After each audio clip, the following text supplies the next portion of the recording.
Hi class, welcome to the 2009 paper, and this is question 5 harmony. This is your second harmony question on the paper, and question 5 is in the popular style. I'm going to give you a couple of the principles to keep in mind when answering this question, and you can finish off this question then for next week. I'm going to try and keep this under 10 minutes so that you can just get a good feel for what's going on. Now, question 5 is in a popular style.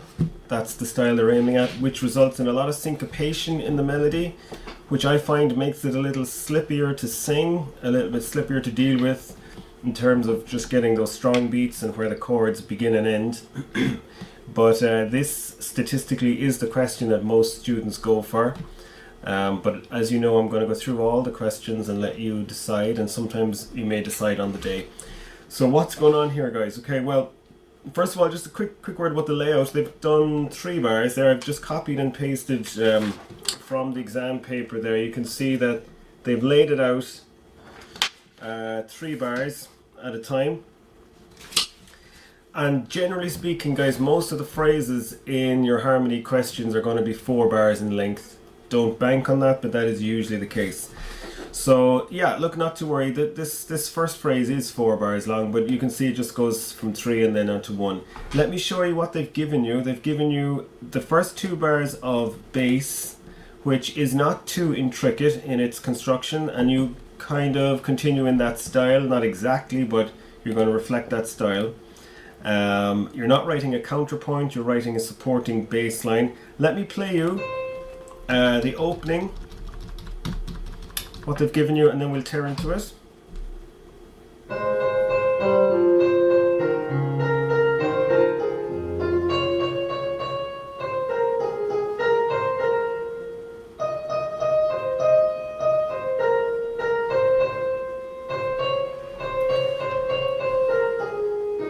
And so on it goes. Okay, so what are the problems or what are the challenges of this? Well, let's look at the first bar, for example. Okay, they have already given you the 2 chords beginning, so it's A flat major, F minor. But if you look at the melody there, right, there's what? 1, 2, 3, 4, 5, 6, 7. There's 7 C's and a B flat. Okay, there's not a whole lot of chords there. There's not a whole lot of notes there to figure out what chord is going on. And that's your challenge sometimes, is really just to really figure out what are they thinking in terms of chords. So you need to be obviously working with your chord bank. I have that there prepared. So you've got chord 1, chord 2, C minor is band, 3 is band. Nobody really knows why. There's your 4 major chord. I've just dropped down the octave there. I could keep going up there. There's chord 5 major, E flat major, 6 F minor, G diminished, band, and back to A flat major. Okay, so guys, obviously you've got to fill out your chord bank and be really just mentally prepared for your chords and cadences. You've got your 4-1 plagal. You're going to expect that at some point. You've got your E flat. As we were discussing, I think yesterday, a lot of the first phrase in these harmony questions tends to be an imperfect open cadence onto 5, so we'll watch out for that. So there's your chord bank, and I have written up here, guys, this is all about strong chord progressions. Okay, so what on earth are strong chord progressions? Well, let me just go through one of them very, very quickly, and that is the falling thirds progression. So for example, let's say I'm on the chord of E flat. If I drop down a third to C minor, so you're skipping a chord in descending. Or if I go to from A flat, if I fall a third down to F minor, that's considered a strong chord progression, descending thirds as a progression. And you can see actually their opening chord progression is that A flat. Okay, you're in A flat, down a third, descending to F minor. There are other strong progressions, obviously, and we'll go through those in another question. An example of a weak progression is maybe chord 1 to 2. So you got to be aware of weak and strong chord progressions. But as always, class, I am going to advise that you find out your cadence point, figure that out, and work backwards. Okay. Now I'm going to, just cut straight to it and tell you that it is a 4-bar phrase. How do I know that? Just by the sound of it, and also by the fact you have a slight gap here. Pause, gap. Okay, that's a typical phrase ending. Okay, so as always, guys, you look at the note. Okay, you've got to figure out this chord here, your cadence chord, based on one note, B flat. Alright, so as always, you go to your chord bank. What chords have B flat in it? Okay, well, I don't want chord 2, because I'm not going to cadence onto chord 2. I'm not going to do 7, because that's bend. In fact, do you know what? I better hide this chord, lest I be tempted to use it. So I'm just going to hide that there. It's banished. Okay, so I'm left with 2 or 5, and the answer then is straightforward because I want a chord 5 here. So I'm going to put in, I stick with the actual chord letter rather than the number. Okay, I'm thinking of the number as well, but the letter just reminds me under exam conditions that I'm dealing with E flat here. Okay. One of the most common mistakes I encounter when correcting papers is students suddenly jumping to a new key. They forget they're in E flat and they start writing as if they're in F major or something. I don't know. Exam conditions produce strange mental processes sometimes, so anything that will support you in that. So what can I cadence onto 5 or E flat? It's going to be an imperfect open cadence. Anything will work. And now here is an example of 2 melodic notes that I can work with to figure out my chord, and as long as you've got 2 notes, your decision is going to be a lot simpler. The B flat we discount in our melodic harmonic considerations. We take it as a passing note. Okay, so what chords of A flat and C? If you look at your chord bank, you'll discover that 2 chords of A flat and C. We have A flat or F minor. Now which one am I going to pick? If I do A flat, that's a 1 to 5 open cadence, that's fine. F minor to E flat is a 6 to 5 open cadence, that's fine as well. 6 to 5 or 1 to 5, both are fine. I'm not sure yet, so I'm going to leave them both there as options, and I'm going to see what's happening up here. Now here we go, guys, right? So there's your phrase. As I've said, we have this much given to us.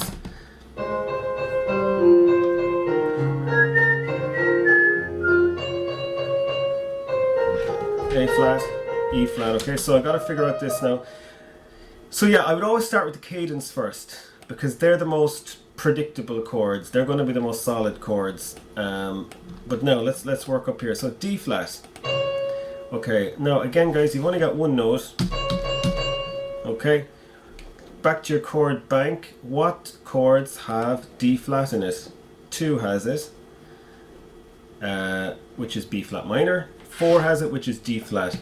I would always suggest, if you can use a major chord, if a major chord is an option, take it. Okay, I cannot think of hardly any situations where that would be wrong. So I'm going to go for D flat major here. It's solid. It's going to work for me. Okay. Now here is a prime example of popular style and chords and melodies and what's going on, and like you got to figure out the chord based on these 4 notes: D, C, B flat, A flat. Okay, if you play those 4 notes together, you get that. Raymond Dean territory. Okay. Now sometimes with syncopation and melodic turns in a popular style, the harmony notes can be delayed and resolved onto by suspension and so on. I would reckon, guys, just for the sake of figuring out your chords, that you still stick with the stronger notes and the notes that appear on the stronger parts of the beat. Let's not forget when working with quavers. Okay, here's a short little lesson that will work on any question. You've got 4 quavers. Internally, quavers, there's 2 notes in a quaver. The first note of a quaver is naturally stronger. You get a strong, weak, strong, weak. Okay? So if we're looking at these 2 notes, 2 quavers, the B flat has a stronger rhythmic push than the second quaver. So we're going to discount the second quaver, the C and the A flat, and I'm going to look for a chord that has D flat and B flat. And back over to chord bank, and I'm at 10 minutes already. So we're not going to use B flat minor, or it is part of our consideration. I shouldn't have said that actually. We might use it. Erase that. Okay. Two chords have B flat and D flat. I'm rushing here to try and keep it in 10 minutes. B flat and D flat, chord 2 and chord 7, which is band, so we're not going to consider it. So that just leaves us with 2. Okay, so that makes up our mind for us. So forget everything I said a second ago there. Alright, so D flat, so this is going to be B flat here. B flat minor, of course, okay.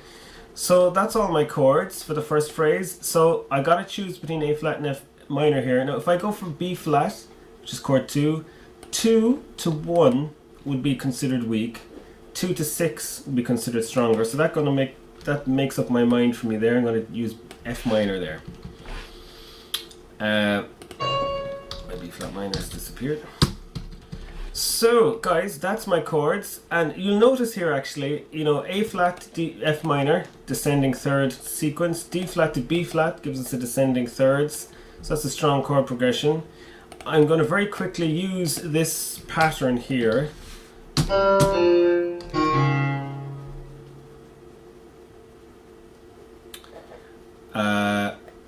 to use my bass line, and I'm not going to copy the whole thing. I'm going to do something a bit stronger cadentially here. I'm going to do something rhythmic here because it is popular style. I'm going to do a slight little syncopation here. Let me play the whole bass line and then I'll play the whole thing together and let you go. Here's the bass line.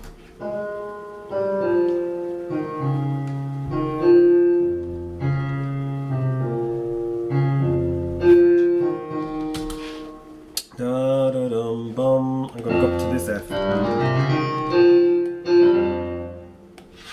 Let me play the melody and the bass together for my first phrase.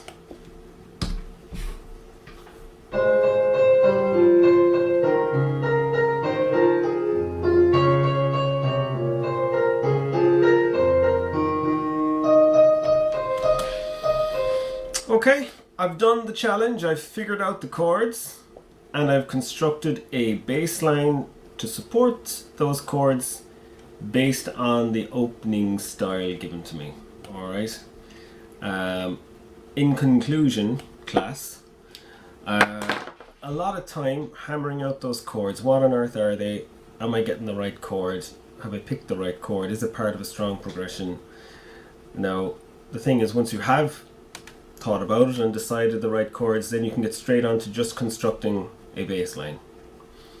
So question 4 gives you the chords, so you're not hammering out and figuring out what are the chords, but then you have to write a melody and a bass. Question 6 gives you the lower part. Similarly, you have to figure out what are the chords and then write an upper part. So they are, you know, always trying to compensate between the challenges of the 3 questions so that there isn't a massive advantage to doing one over the other.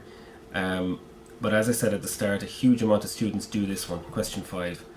Now, just because you might listen to a lot of popular music, it does not mean that it's going to be easy to write in that style. Okay.